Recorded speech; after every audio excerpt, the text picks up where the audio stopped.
ఈ వారం కథ వల్లంపాటి వెంకట సుబ్బయ్య గారి మనసులోని మల్లెలు. మనసులో మల్లెలు పూయాలంటే కళ్ళల్లో వెన్నెల నిండాల్సిందే. మల్లెల సువాసన మనసంతా నిండి రాత్రులన్నీ పండాలంటే బంజరు భూమి లాంటి మనసులో అనుభూతుల సారం చేరాల్సిందే. వెన్నెల నీడలో పాళ్యం గట్టుమీద బావమర్ది సత్యం కాలేజీ ప్రేమ వ్యవహారాలు చెప్తుంటే ఆసక్తిగా వింటూ ఉంటాడు కథానాయకుడు. వీధురు గాలిలాగా సత్యం మాటలకు అడ్డం వస్తాడు రామనాథం మాస్టారు. కథానాయకుడు కూడా తనలాగే టీచరు జాతి అని తెలుసుకుని ట్యూషన్ల మీద ఎంత సంపాదిస్తారు అని అసందర్భంగా మాట్లాడతాడు రామనాథం మాస్టారు.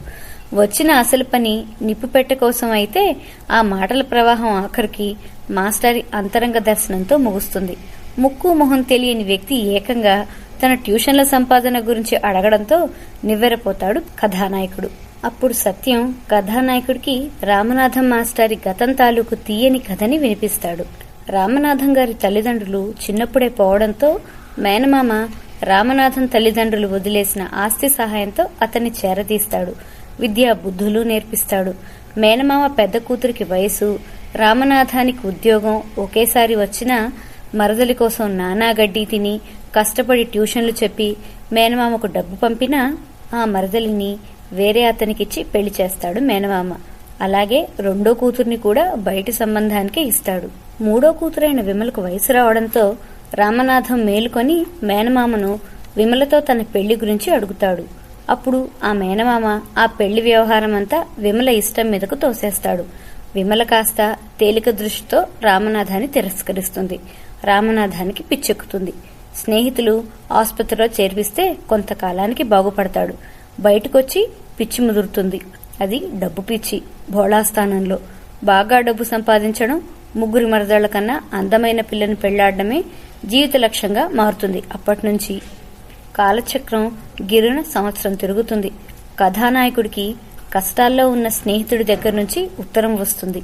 నిజాయితీ గల తన స్నేహితుడి మీద దొంగతన నేరం పడ్డంతో కథానాయకుడు నెల్లూరు బయలుదేరతాడు. నెల్లూరులో స్నేహితుడింటికి వెళ్తుండగా దారిలో రామనాథం ఎదురయ్యి ఆ ఊళ్ళో పిల్లను చూడ్డానికి వచ్చినట్టు చెప్తాడు. స్నేహితుడి పరిస్థితి అంతా ఆకళింపు చేసుకున్న కథానాయకుడు కాసేపు ప్రయాణ బడలిక తీర్చుకుంటాడు. నిద్ర లేవగానే ఆశ్చర్యంగా ఆ స్నేహితుడింట్లో రామనాథం కనిపిస్తాడు. ఆ స్నేహితుడి భార్యే రామనాథాన్ని ఒకప్పుడు తిరస్కరించిన విమల. కష్టాల్లో ఉన్న విమలకు రామనాథం డబ్బు సహాయం చేస్తాడు.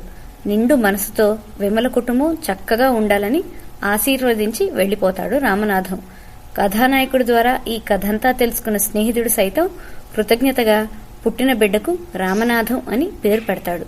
కాలం ఎంత వేగంగా ముందుకు సాగిపోయినా రామనాథం జీవితంలో మార్పు రాలేదు, రానివ్వలేదు. పెళ్లి చేసుకోలేదు, ట్యూషన్లకు డబ్బు తీసుకోలేదు. ఋతువులు మారినా నియమాలు మార్చుకొని మనిషిని చూసినప్పుడల్లా మనకు రామనాథం గుర్తుకు రావాల్సిందే. ఇది కథ, ఇది వెన్నెల. కథ ప్రారంభంలో వెన్నెల కురుస్తుంటుంది. అది అప్పుడు యవ్వనంలో కురిసే కన్నెప్రేమలాగా ఉంటుంది. కథ ముగిశాక కూడా వెన్నెల కురుస్తూనే ఉంటుంది. కాలక్షేపం ప్రేమ వెన్నెల కాదిది. అసలు సిసలైన వెండి వెన్నెల. కాదు బంగారు వెన్నెల.